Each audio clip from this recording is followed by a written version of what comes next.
Kalau orang tidak punya ilmu, Bapak Ibu nggih, ini contoh lagi. Karena tidak punya ilmu, dia menganggap orang yang berpuasa kalau dia tidak sholat tetap sah puasanya, betul? Iya. Karena nggak punya ilmu, menganggap orang kalau dia berpuasa dengan dia meninggalkan sholat maka itu oke-oke saja, diterima saja, itu katanya, padahal tidak.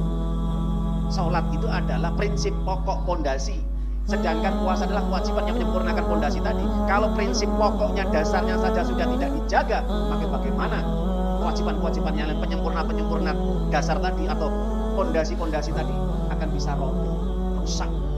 Maka sebagian ulama mengatakan orang yang tidak sholat, dia tetap berpuasa di bulan Ramadan, dia meninggalkan sholat 5 waktunya, maka tidak bermanfaat puasa Ramadannya. Bismillahirrahmanirrahim.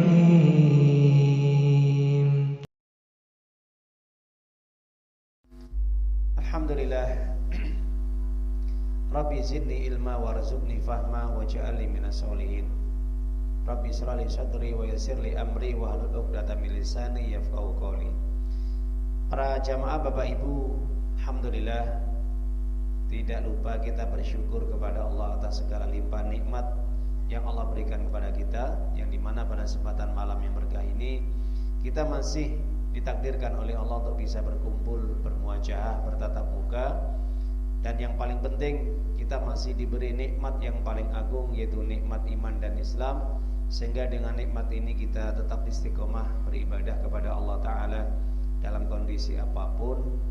Dan alhamdulillah, mudah-mudahan apa yang kita kerjakan pada malam hari ini berupa talabul ilmi, kita belajar, mudah-mudahan niat dan tujuan kita senantiasa diridhoi dan diberkahi oleh Allah Subhanahu wa Ta'ala. Amin ya rabbal alamin. Tidak lupa kemudian salawat serta salam senantiasa kita aturkan kepada baginda kita yang mulia, suri teladan kita yang mulia, yaitu Nabiullah Muhammad Rasulullah sallallahu alaihi wasallam, dan juga para keluarga, para sahabatnya, yang mudah-mudahan senantiasa dengan izin Allah mendapat syafaatnya nanti pada hari kiamat. Dan mudah-mudahan kita termasuk umatnya yang di akhir zaman ini tetap berpegang teguh kepada agama syariat yang dibawa oleh beliau sampai kita meninggal dunia. Amin ya rabbal alamin. Para hadirin, para jamaah Bapak Ibu yang dimuliakan Allah Subhanahu wa taala, alhamdulillah tidak terasa ternyata kita di penghujung bulan Rajab. Sebentar lagi memasuki bulan Sya'ban dan juga sebentar lagi memasuki bulan Ramadan. Kalau kita hitung kurang lebih 30 hari lebih sedikit ya, kita akan memasuki bulan Ramadan. Bulan yang ditunggu-tunggu oleh seluruh kaum muslimin, khususnya yang ditunggu-tunggu oleh orang yang beriman, yang memiliki keimanan yang benar, yang memiliki akidah tauhid yang benar dan pemahaman Islam yang benar. Sebaliknya bagi mereka yang tidak memiliki iman, tidak memiliki pemahaman yang benar dan lemah imannya, atau mungkin mereka yang jauh dari agama Islam, maka tentunya bulan Ramadan ini tidak ada dampak pengaruh sedikit pun dalam dirinya. Sehingga meskipun datang bulan Ramadan atau tidak datang bulan Ramadan itu tidak ada pengaruh, tidak ada efek dalam pribadinya, dalam jiwanya. Kenapa? Karena jiwa-jiwa yang seperti ini adalah jiwa-jiwa yang kotor, jiwa-jiwa yang ternodai dengan berbagai penyakit, ya, penyakit syirik, penyakit bid'ah, ya, penyakit-penyakit yang lain, kotoran-kotoran maksiat dan dosa-dosa yang lain. Sehingga ketika datang bulan Ramadan ini itu tidak bisa memberikan pengaruh dalam jiwanya. Karena apa? Karena anggapan bulan Ramadan itu mungkin bisa jadi sebaliknya akan menjadi penghalang, akan menjadi pengganggu bagi dirinya. Yang biasanya di bulan-bulan seperti ini, di bulan Rajab, bulan Sya'ban atau yang lainnya selain Ramadan ini, mereka bisa bebas mau berbuat apa saja, mereka bisa berbuat maksiat, bisa berbuat dosa. Nah, sedangkan di bulan Ramadan itu mereka yang hatinya kotor, yang dinodai dengan berbagai penyakit dan berlumuran dosa dan maksiat, di bulan Ramadan ini mungkin menjadi pengganggu, ya, jadi penghalang. Karena apa? Biasanya dia bisa bebas kesana kemari, di luar rumah mereka bisa berbuat apa saja, ya, melakukan pelanggaran agama Allah. Di bulan Ramadan mereka harus sembunyi-sembunyi, mereka mungkin akan menutupi perbuatan dosa mereka, maksiat mereka, dan mungkin mereka juga akan malu kalau seandainya mereka tetap berbuat dosa, terutama di bulan Ramadan. Para jamaah Bapak Ibu yang dimuliakan Allah Ta'ala, bagi orang yang imannya benar, bersih hatinya, maka tentunya bulan Ramadan ini merupakan sambutan yang meriah, sambutan yang luar biasa. Bahkan kalau orang bilang ini merupakan tamu yang paling agung yang ditunggu-tunggu, yang di mana tamu ini membawa berbagai macam keistimewaan dan kenikmatan. Ya, seperti kalau ada tamu itu membawa oleh-oleh, ada juga tamu yang dimana mungkin membawa wajah yang ceria, ada juga mungkin tamu yang dimana membawa yaitu wangi yang semerbak. Ya, sehingga di bulan Ramadan ini bagi orang beriman, maka tentunya ini merupakan tamu yang paling istimewa, tamu yang paling agung, yang harus disambut dengan meriah, dengan kegembiraan, dengan kebahagiaan, dan tentunya dengan keimanan yang luar biasa. Maka oleh sebab itu para jamaah Bapak Ibu, di sini saya akan menyampaikan 4 hal bagaimana ketika menyambut bulan Ramadan atau persiapan-persiapan ketika menyambut bulan Ramadan. 4 persiapan ketika sebelum kita beramal di bulan Ramadan ini, maka yang harus kita perhatikan, yang pertama adalah yaitu i'dadu ruhiyah, ya. I'dadu ruhiyah. Jadi bagaimana mempersiapkan ruhiyah kita. Ruhiyah ini terkait dengan iman hati kita.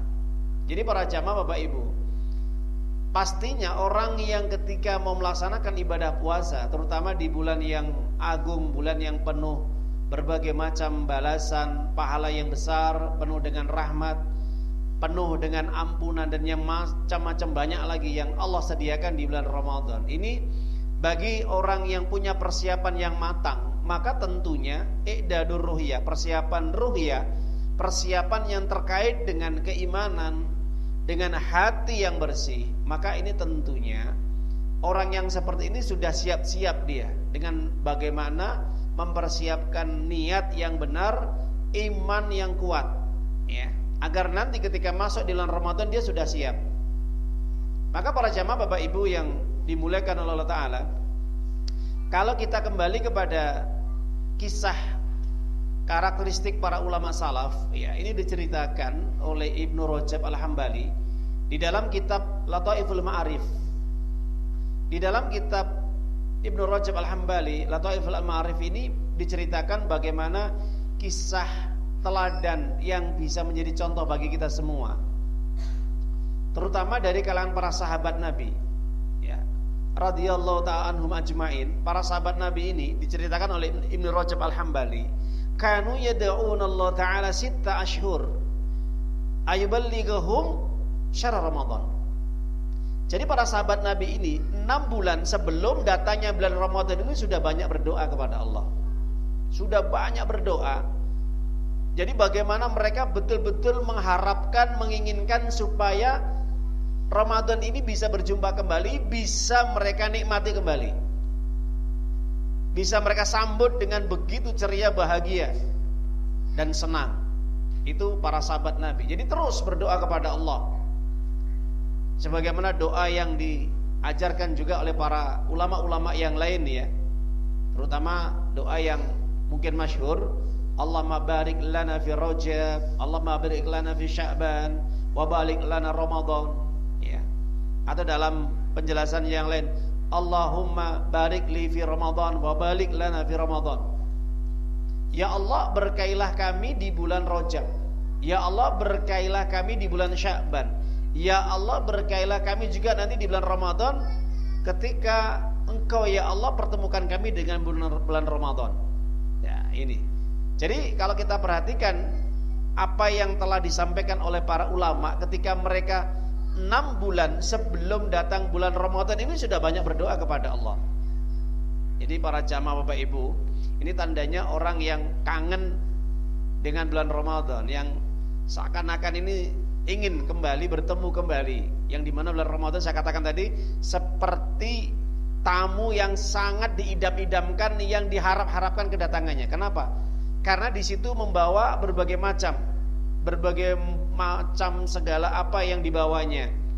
Bisa buah-buahan, bisa wangi-wangian, bisa oleh-oleh, atau mungkin dengan wajah yang sumringah. Itu tamu kalau ilustrasinya ya.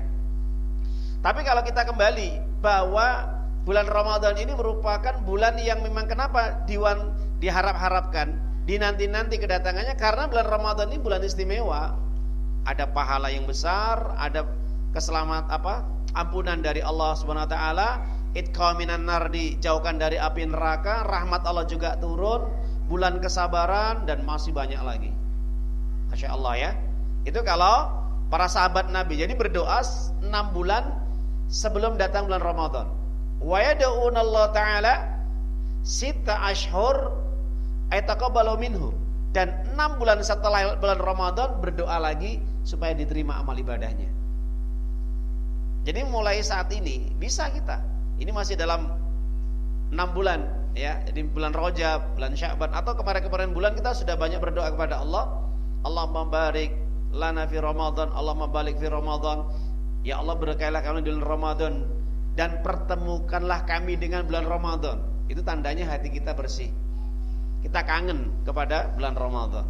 Nah, jadi persiapan apa?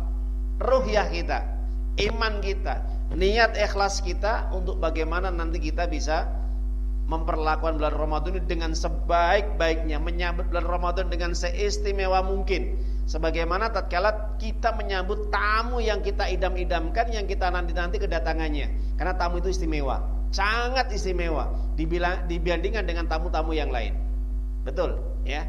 Nah, maka ini persiapan i'dadur ruhiyah. Maka para jamaah yang dimuliakan Allah Ta'ala, bahkan Rasulullah SAW sendiri menjelaskan dalam hadis Imam Bukhari, Imam Muslim ya. Kalau kita perhatikan dalam hadis tersebut, man shoma Ramadan imanan wa ihtisaban ghufira lahu ma taqaddama min dambi. Ini jelas ya dalam hadis ini, hadis sahih. Barang siapa yang dia berpuasa di bulan Ramadan dengan dasar dilandasi keimanan dan juga ihtisab, mengharap pahala Allah, mengharap ridha Allah Ta'ala, akan diampuni dosa-dosanya yang telah lalu. Jadi pada dasarnya orang yang dia mempersiapkan keimanan dengan sebaik-baik mungkin, pastinya ketika nanti di bulan Ramadan dia berpuasa, pasti insya Allah imannya sudah tertata. Imannya sudah tertata, rapi betul.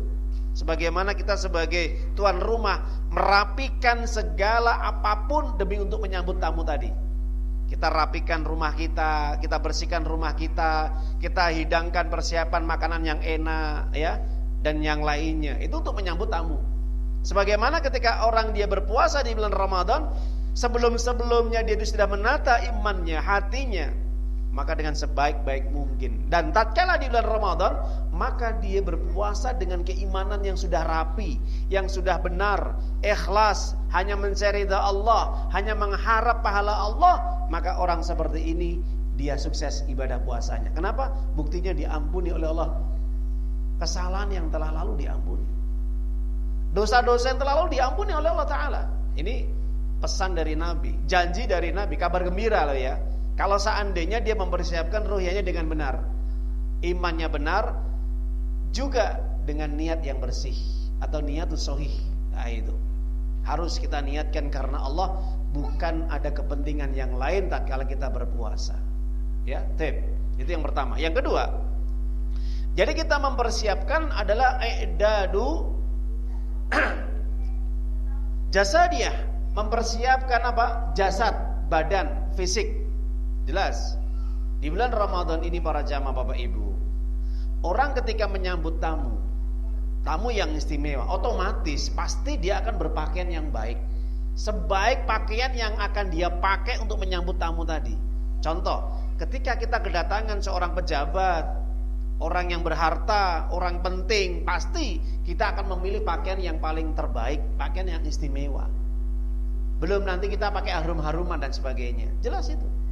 Sebagaimana tatkala orang beriman ketika dia ini bagaimana mempersiapkan dirinya untuk menyambut bulan Ramadan, maka dia akan mempersiapkan fisiknya, badannya sebaik mungkin. Kenapa? Karena kalau orang itu berpuasa selama 1 bulan, ditarbiyah, dididik oleh Allah, puasa selama 1 bulan penuh, maka otomatis dia sudah siap. Kenapa? Karena badannya terjaga, kesehatannya juga terjaga. Maka para jamaah Bapak Ibu, ini selaras dengan hadis Nabi sallallahu alaihi wasallam. Kalau orang yang bisa menjaga fisiknya, badannya itu dengan baik, daripada mereka yang tidak pernah memperhatikan kesehatannya, badannya, fisiknya dengan baik, maka itu jelas. Maka perbedaannya apa? Kalau orang yang betul-betul bisa menjaga fisiknya dengan baik, dia lebih kuat jasmaninya, kuat rohaninya, kuat pemikirannya, dan kuat sembarangannya, maka itu lebih dicintai oleh Allah. Dia akan mendapatkan kecintaan dari Allah. Betul. Makanya Nabi sallallahu alaihi wasallam bersabda dalam hadis Imam Muslim, al-mu'minul qawiyyu khairun wa abu ilallah minal mu'minina dhaif fi kulli khair. Orang mukmin yang kuat, jasadnya, fisiknya, imannya, pikirannya itu dipersiapkan betul, ya, betul-betul dipersiapkan semuanya untuk menyambut bulan Ramadan. Jangan sampai ketika kita datang bulan Ramadan, tiba waktunya dalam kondisi fisik kita lemah, iman kita lemah, pikirannya kacau. Apa yang terjadi? Maka jelas berarti kita belum siap untuk menyambut tamu yang paling istimewa dan paling agung. Apa yang terjadi? Maka tamu itu bisa jadi akan kembali lagi atau menolak daripada sambutannya tadi. Sebagaimana juga ketika kita belum siap fisik kita, badan kita, iman kita dan semuanya, maka terjadi apa? Sia-sia di bulan Ramadan. Maka Nabi mengatakan, man hurima khairuha khurima. Barang siapa yang dia terhalangi untuk mendapatkan kebaikan, maka betul-betul rugi dia. Rugi, kenapa? Terjadi ketika dia menyambut tamu, dia tidak siap. Nah, tamu itu akan kembali lagi pulang. Mau tuan rumahnya gak siap, untuk diinapi juga gak siap, juga sembarang apapun segalanya macam tidak disiapkan, maka otomatis tamu itu tidak akan berlama-lama di dalam rumah kita. Dia akan kembali pulang. Sebagaimana Ramadan, tatkala kita tidak mempersiapkan badan kita dengan sebaik-baik mungkin, apa yang terjadi? Kita akan terhalangi untuk mendapatkan berbagai banyak kebaikan, keutamaan-keutamaan fadilah di dalamnya. Makanya Rasulullah SAW melanjutkan hadis ini tersebut, ya, fi kulli khair, dalam segala persoalan itu harus baik. Kenapa? Orang mukmin itu segala urusannya baik. Apabila diberi ujian, dia sabar. Kalau dikasih kenikmatan, itu dia syukur. Makanya semuanya urusannya baik. Fi kulli khair. Rasulullah mengatakan, ya, ihris ala ma yanfa'uk. Maka bersemangatlah kamu ketika menyambut hal-hal yang bisa memberikan manfaat dalam urusan duniamu dan juga akhiratmu. Jelas Bapak Ibu, ya? Jadi Nabi memberikan motivasi, ihris ala ma yanfa'uk. Semangatlah kalau dalam beribadah kepada Allah. Semangatlah kamu dalam menyambut segala sesuatu yang bisa mendatangkan kebaikan. Itu perintah dari Nabi. Nabi memberikan motivasi. Jangan kok kita menyambut bulan Ramadan itu seperti bulan-bulan yang lain. Jangan. Kita memperlakukan bulan Ramadan sebagaimana memperlakukan bulan-bulan yang lain. Jangan. Kenapa? Nabi mengatakan, ikhris ala ma yanfa'uk. Semangatlah dalam segala persoalan apa yang bisa memberikan manfaat untuk dirimu. Artinya untuk agamamu dan juga untuk duniamu. Ya, perlakukan Ramadan nanti dengan sebaik-baik mungkin. Kemudian Nabi mengatakan, ista'in billahi wala ta'jis. Mintalah pertolongan kepada Allah dalam segala persoalanmu. Jangan kamu merasa cukup, tidak membutuhkan Allah. Jangan. Artinya apa? Ketika kita melakukan satu amalan, perbuatan, aktivitas, jangan lupa berdoa kepada Allah. Perbanyaklah doa kepada Allah. Jadi kalau orang itu tidak berdoa, sombong nggak, Pak? Sombong. Makanya kan saya katakan tadi, para sahabat Nabi 6 bulan sebelum datang Ramadan itu dia sudah banyak berdoa kepada Allah, terus berdoa supaya dipertemukan bulan Ramadan. Kenapa? Dikhawatirkan nanti Allah menetapkan kematian ajal bagi mereka sehingga mereka tidak bertemu dengan bulan Ramadan. Bagi mereka itu sangat-sangat mengecewakan. Kenapa? Karena tidak bisa bertemu dengan bulan Ramadan. Sehingga apa? Ajal sudah merenggutnya. Nah itu.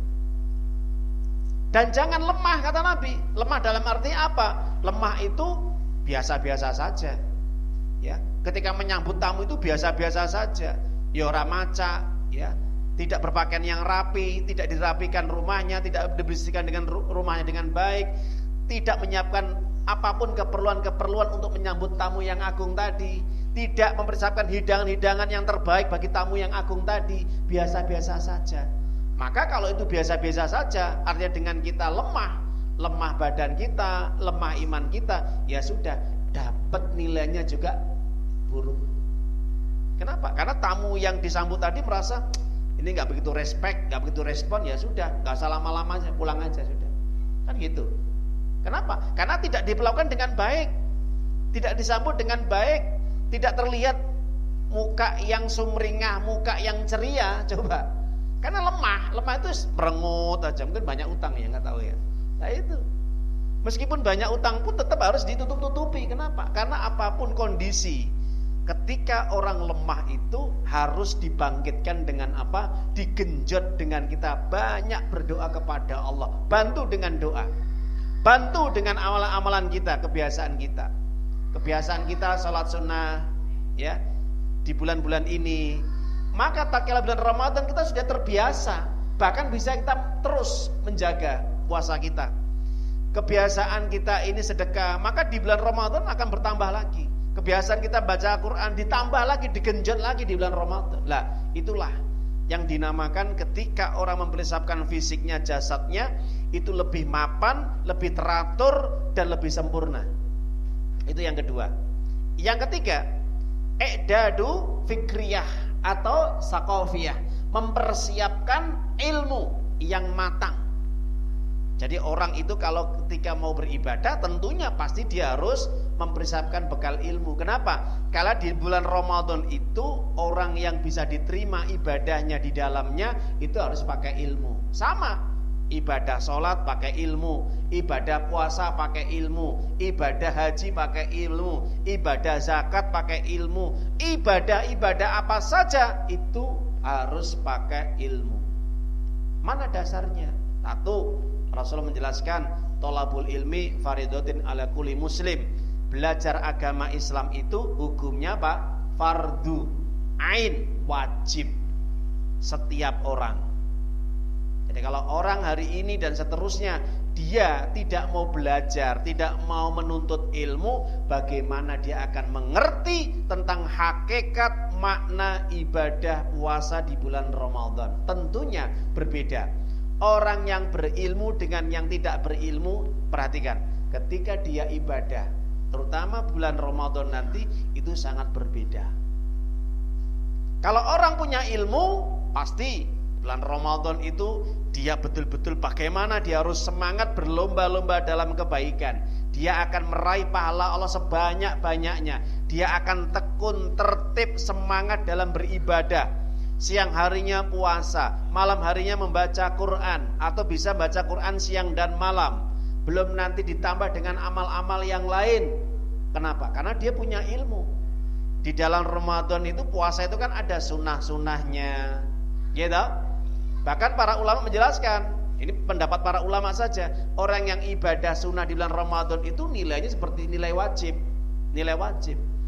Apalagi orang yang ibadah yang wajib di bulan Ramadan, nilainya luar biasa, tidak terbatas. Saking begitu agungnya pahala di bulan Ramadan. Belum nanti dijauhkan dari api neraka, belum nanti dirahmati sama Allah, dan masih banyak lagi janji-janji yang diberikan Allah kepada orang yang shaimun, berpuasa di bulan Ramadan. Kenapa? Karena punya ilmu. Dia persiapkan betul. Sebagaimana ketika mau datang tamu yang agung, yang istimewa, dia persiapkan ilmunya. Apa ilmunya? Bagaimana tata cara menyambut, ya, tamu itu dengan adab-adab yang baik. Bagaimana nanti retorika dia ini berbicara kepada tamu tadi, sangat dipilih bahasa yang paling bagus, santun, lemah lembut dan yang lainnya. Karena punya ilmu, gitu. Kalau orang nggak punya ilmu, datang tamu nggak ada punya adab. Nanti perhatikan, orang kalau tidak punya ilmu, itu kalau menyambut tamu itu tidak punya adab. Gitu. Tamu datang dibiarkan saja, nggak disambut di depan pintu, gitu. Monggo Pak Pinara, monggo melebet, dan itu. Kalau orang punya ilmu, pasti dia akan memuliakan, menghormati tamu yang agung tadi. Kenapa? Karena dia punya ilmu. Supaya nanti dia juga mendapatkan apresiasi, sambutan dari tamu tadi, nilai dari tamu tadi. Ini yang punya rumah luar biasa. Begitu hangatnya sambutannya, begitu lemah lembutnya, santun, tepos liro, ya, dan juga dengan cara-cara yang luar biasa, akhlaknya. Nah, ini kalau tamu melihat penghuni rumah seperti itu, sama ketika Allah melihat bagaimana hamba-hambanya menyambut bulan Ramadan, bulan suci tadi dengan ilmu, pasti tentunya dia akan menyambut dengan sebaik-baik mungkin. Dia akan persiapkan bagaimana adab-adab terhadap bulan Ramadan, bagaimana sunnah-sunnah di bulan Ramadan. Ada hal-hal yang harus dijauhi, yang dimakruhkan, yang dibenci, bahkan sampai merusak dan membatalkan puasanya di bulan Ramadan. Dia punya ilmu. Karena punya ilmu siap dia. Dan dia akan menjaga tadi ibadahnya. Jangan sampai di bulan Ramadan itu dia sia-sia, tidak mendapatkan apapun. Kenapa? Karena tidak punya ilmu. Makanya Rasulullah SAW menjelaskan dalam hadis Imam Ahmad dan juga Ibnu Majah. Apa kata Nabi? Rubba shaim hadu min syami al-ju' wal atosh. Berapa banyak orang yang berpuasa, baik itu puasa sunnah atau puasa wajib, ternyata apa? Dia tidak mendapatkan sedikit pahala di sisi Allah kecuali hanya apa? Lapar dan dahaga. Kenapa? Ternyata di bulan Ramadan dia rusak dengan berbagai amalan-amalan, perbuatan, ucapan yang itu bisa merusak, bahkan bisa membatalkan puasanya. Contoh, kalau orang tidak punya ilmu, Bapak Ibu nggih, ini contoh loh nggih. Karena tidak punya ilmu, dia menganggap orang yang berpuasa kalau dia tidak sholat tetap sah puasanya. Betul? Iya. Karena nggak punya ilmu. Menganggap orang kalau dia berpuasa dengan dia meninggalkan sholat, maka itu oke-oke saja, diterima saja. Itu katanya, padahal tidak. Sholat itu adalah prinsip pokok pondasi. Sedangkan puasa adalah kewajiban yang menyempurnakan pondasi tadi. Kalau prinsip pokoknya, dasarnya saja sudah tidak dijaga, maka bagaimana kewajiban-kewajiban yang lain, penyempurna dasar tadi atau pondasi-pondasi tadi akan bisa roboh, rusak. Maka sebagian ulama mengatakan orang yang tidak sholat, dia tetap berpuasa di bulan Ramadan, dia meninggalkan sholat 5 waktunya, maka tidak bermanfaat puasa Ramadannya. Ini pendapat siapa? Syekh bin Baz, Syekh Dr. Fauzan bin Fauzan, dan juga Syekh Shalih Utsaimin, dan juga pendapat Syekhul Islam Ibnu Taimiyah, dan pendapat siapa lagi? Imam Ahmad bin Hanbal ke atasnya. Ini pendapat loh ya, yang dimana ketika orang tidak mau mengerjakan sholat 5 waktu, maka tidak bermanfaat. La tasihu minas shaum, maka tidak sah puasanya, maka tidak bermanfaat puasanya. Nah ini karena tidak punya ilmu. Atau sebagian orang yang dia itu berpuasa, ternyata dia melanggar aturan-aturan Allah, berkata-kata yang buruk, berkata-kata yang jorok, berdusta, memfitnah, mencaci maki, menggunjing, menggibah, ya, karena nggak punya ilmu, nggak mau belajar dia. Sehingga apa? Puasa tadi dikotori. Sama ketika dia itu menyambut tamu yang agung, kok dia tidak berkata-kata yang lemah lembut, santun, dengan bahasa yang paling baik yang dipilihnya. Dia ngomongnya kasar, bentak-bentak, ya. Dia bicaranya kok mengecewakan tamu tadi. Apa yang terjadi? Tamu tadi tidak akan berbetah-betah di dalamnya, dia akan pamit pulang. Kenapa? Karena tuan rumahnya tidak baik. Bahkan sambutannya tidak baik, ngomongnya juga tidak baik. Ya sudah, dia pamit aja pulang. Sama ketika orang dia melakukan ibadah di bulan Ramadan, ternyata dia tidak mempersiapkan ilmu, dirusaklah puasa Ramadan tadi dengan ucapan-ucapan yang tidak baik dan perbuatan-perbuatan yang tidak baik. Ya tadi kata-kata yang kotor. Kalau bahasa orang Jawa itu apa? Senangannya misuh, kata-kata jorok. Nah, orang seperti ini bagaimana puasanya? Rusak. Bapak Ibu, nggih rusak. Meskipun sah tapi rusak. Berkurang pahalanya terus. Kenapa? Nabi mengatakan dalam hadis Imam Bukhari, malam yadak qala zir wal amala bi falaysa li hajatun aida fi ta'ami asyaraba wa ta'amuhu. Dalam hadis Imam Bukhari katakan, siapapun orang yang dia tidak bisa meninggalkan kebiasaan ucapan-ucapan perkataan yang dusta, kotor, jorok, mengandung birahi, atau perkataan yang itu bisa mendolimi saudaranya, menghina, mencaci maki, mengfitnah, adu domba, dan masih banyak lagi, dan dia melakukan perbuatan-perbuatan yang sangat dibenci oleh Allah, ya, perbuatan yang dibenci itu ya perbuatan yang menyimpang dari syariat, amalan-amalan khurafat, bid'ah, amalan-amalan yang menyesatkan, amalan-amalan yang tidak ada petunjuk dari Al-Quran dan Sunnah dan ijma' para ulama, yang menyimpang dari kebenaran, tetap dia berpuasa. Apa yang terjadi? Allah tidak butuh puasanya. Allah tidak butuh puasanya, kecuali hanya makan dan minum. Coba bayangkan. Kenapa? Karena tidak punya ilmu.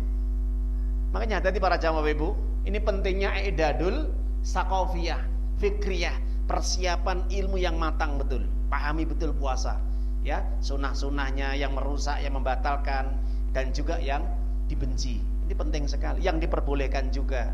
Kadang ada orang puasa ketika menelan ludah, oh ini batal puasa saya, karena nggak punya ilmu. Ada yang menganggap orang berpuasa itu bekam, katanya batal, karena nggak punya ilmu.